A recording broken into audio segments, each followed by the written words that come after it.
We are so fortunate to have Dr. Julius Edson with us on the show today. Dr. Edson is co founder of Responsive Polymers Therapeutic, which he launched in Irvine, California almost 3 years ago.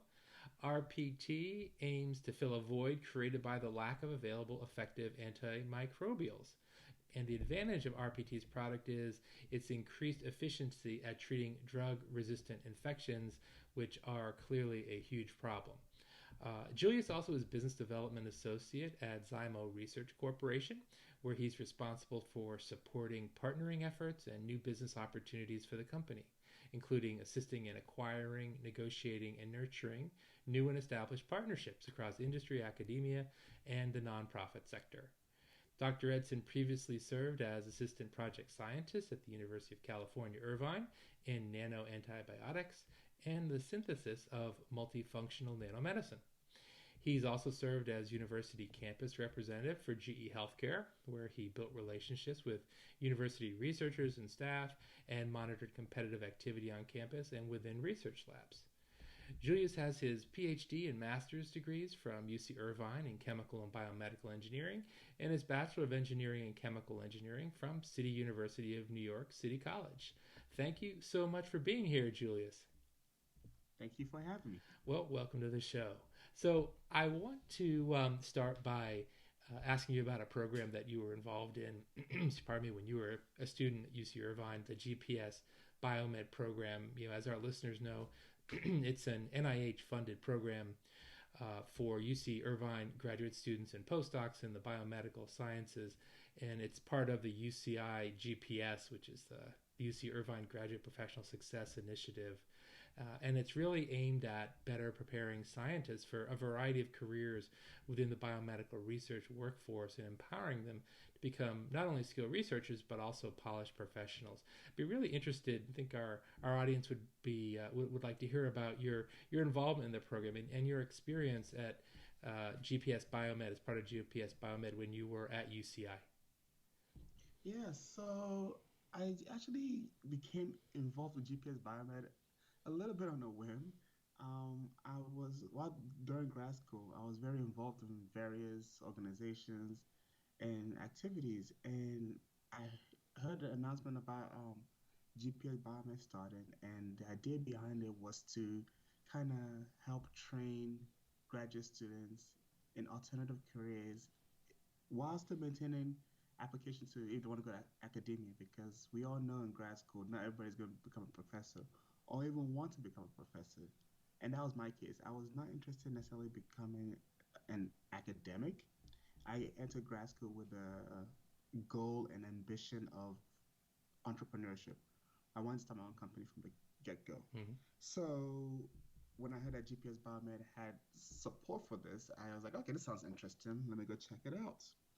I joined along and went to some of the events, some of the workshops that they had, and I enjoyed the community. It was actually the community around that kind of facilitated my desire to continue the program.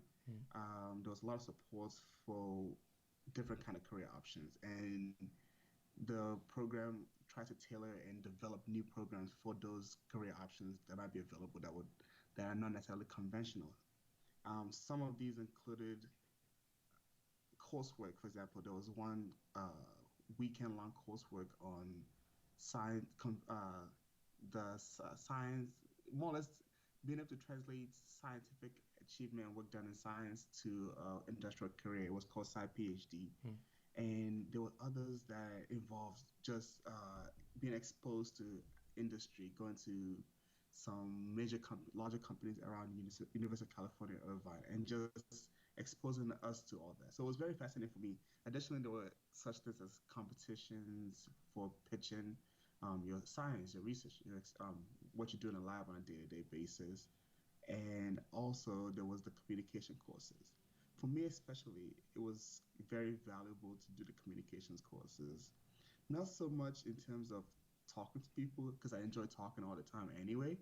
It was more so being able to convert,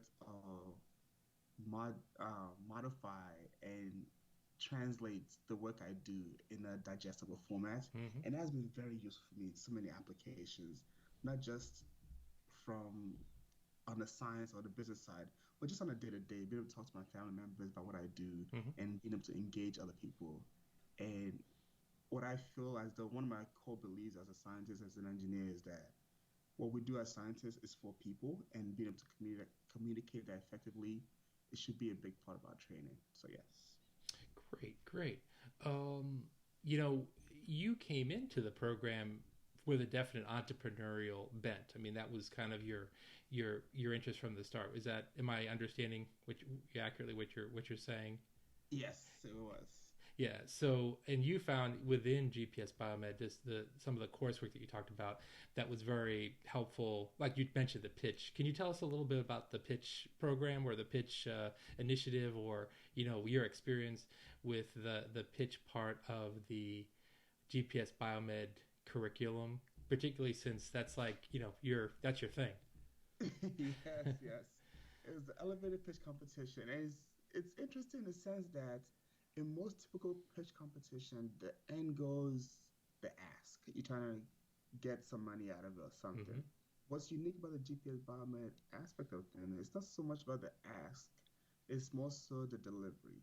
That you're trying to deliver what you do, what you're passionate about in a clear, concise manner that is easily understandable to a general audience. Hmm. And the audience is filled not just with fellow PhD students and people in academia, but also people from the community that just have a general interest and passion for science. Hmm. Hmm. That's great. And you've sort of taken that, you've taken that into your professional career, obviously. Yes, yes, I did. So tell us about that because I think it's really interesting. You founded your company about 3 years ago, and just before we get to more about what your company is focused on, it'd be interesting to hear more about what it was like to start it up. What were some of the learnings that you found, and maybe surprises or things that you would have done differently, or things that that worked out that you didn't think were going to. Just give us a little bit of a window into what that was like. Yeah, so it was interesting because I started a company in my third year, fourth my my fourth year of my PhD degree, and it was interesting only because I was, in a sense, it was my side hustle. I was doing multiple things at the same time.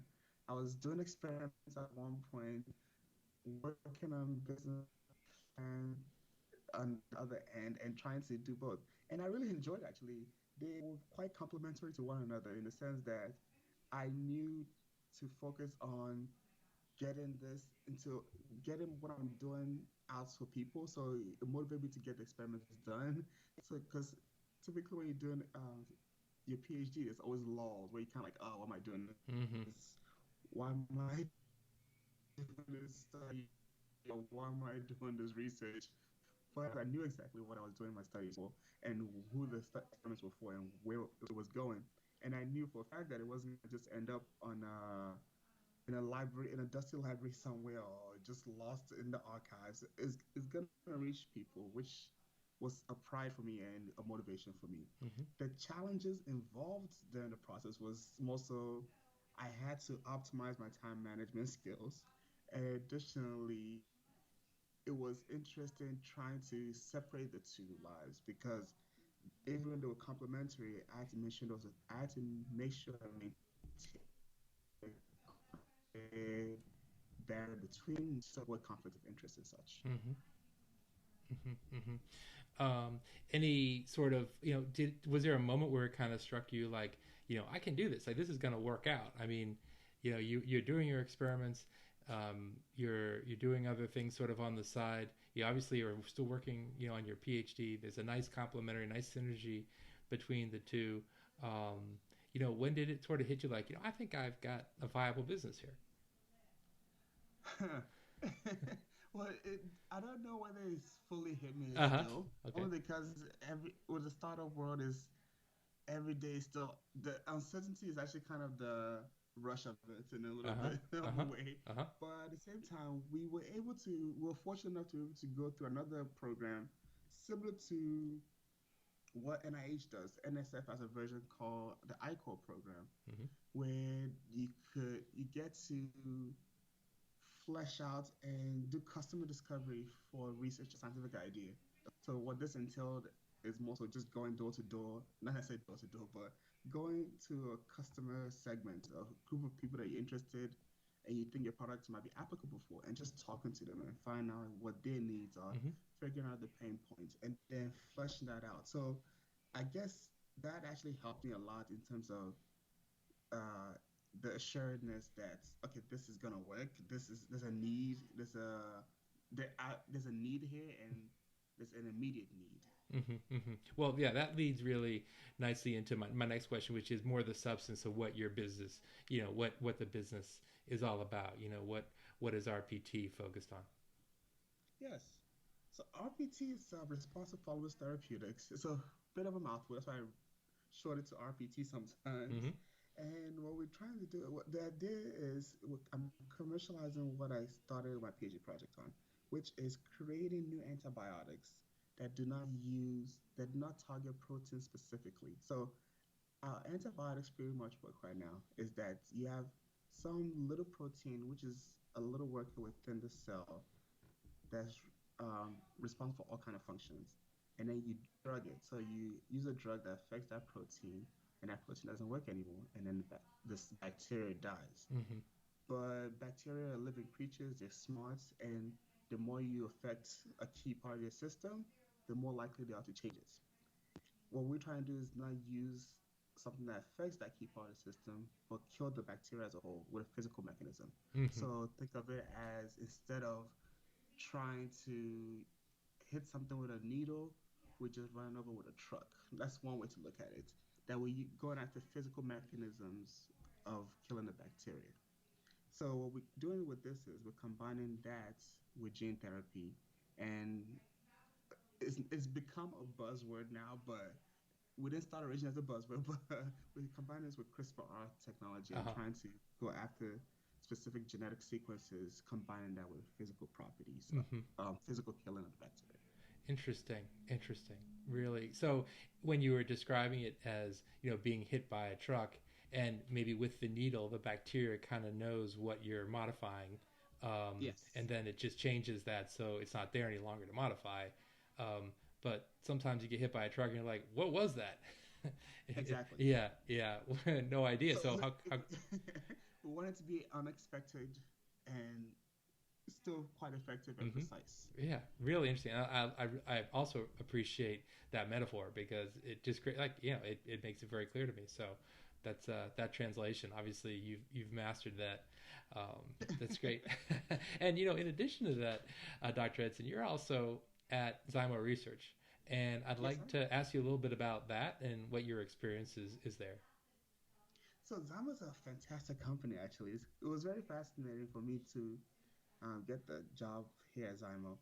Was the reason why I actually end up working with Zymo while still doing my company was that they have a unique perspective, or it's a unique organization where it's a company that's pretty much led by scientists.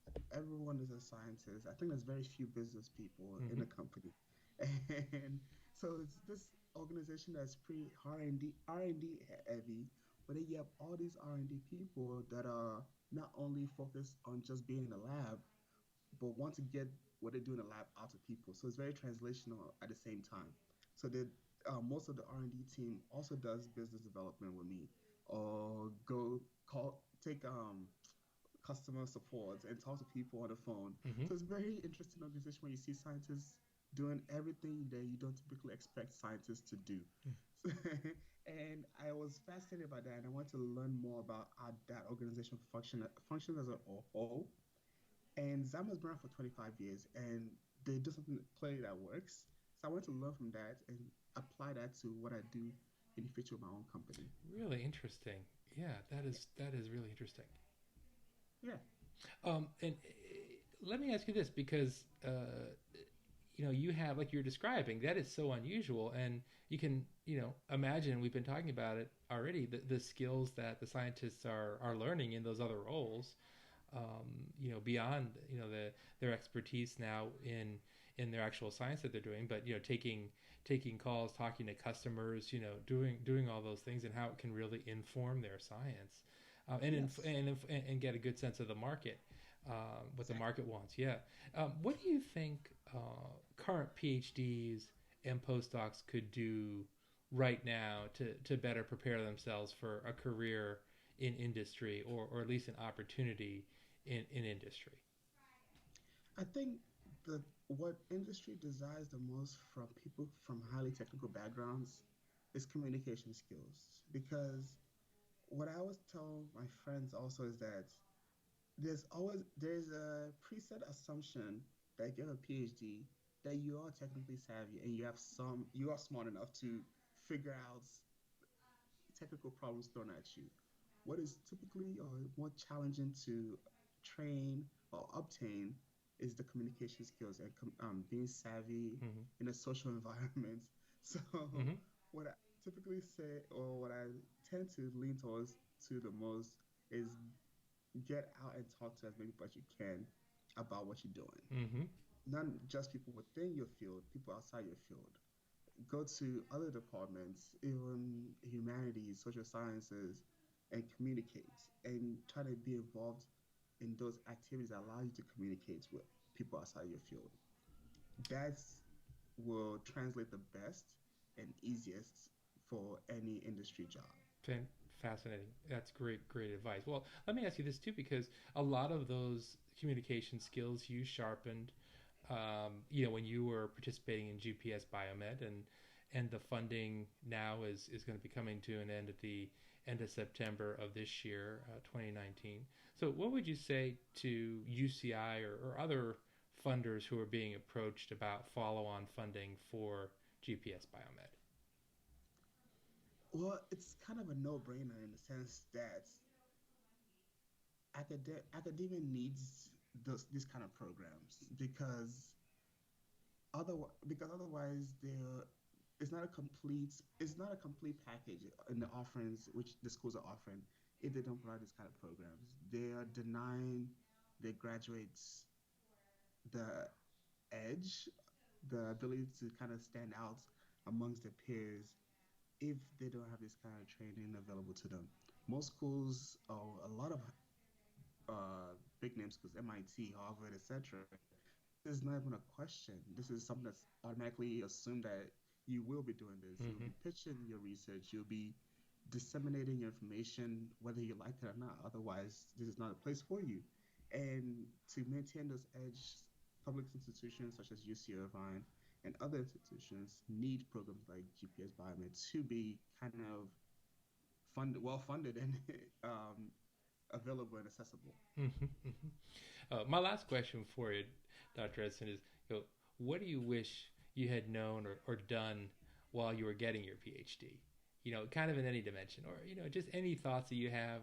Now you where you are in your career, you're off and running, but try to put yourself back to when you were, on campus, still getting your PhD. Anything that you wish you had known then, that you know now. That's a tough one.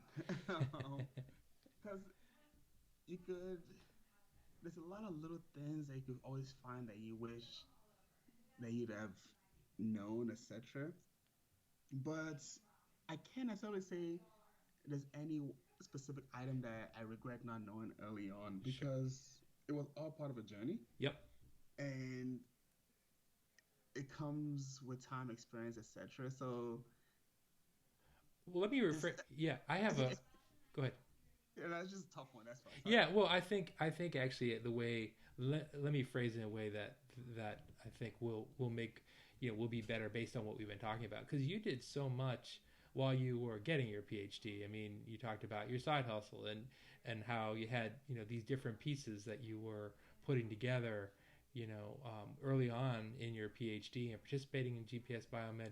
Maybe what I'd like to know is something that maybe just a few little things that you did, a few things that you did that you're just really glad that you found this opportunity, or that you set the company up, or things that you Okay. did while you were PhD, because you did so many different things.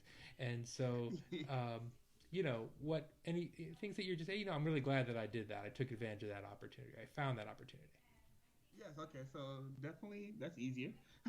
I think it makes more sense for our conversation anyway.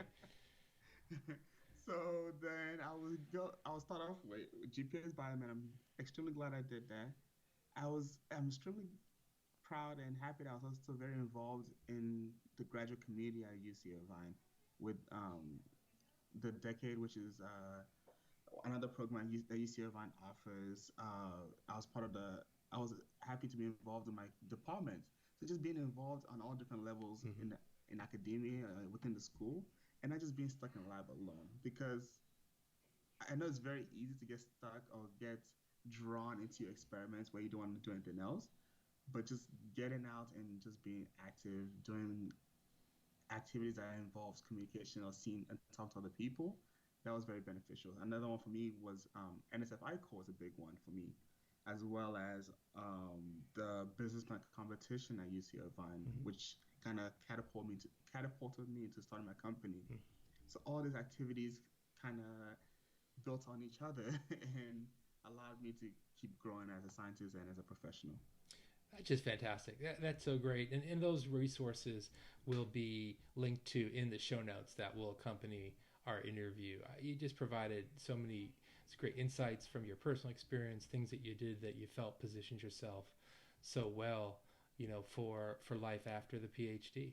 So Thank yeah, I thank you so much for being on the show. Thank you Uh, for it, having me. sure, it was a great conversation, Dr. Julius Edson, and I appreciate you listeners being with us for another episode of When Science Speaks, and I hope you will join us next time.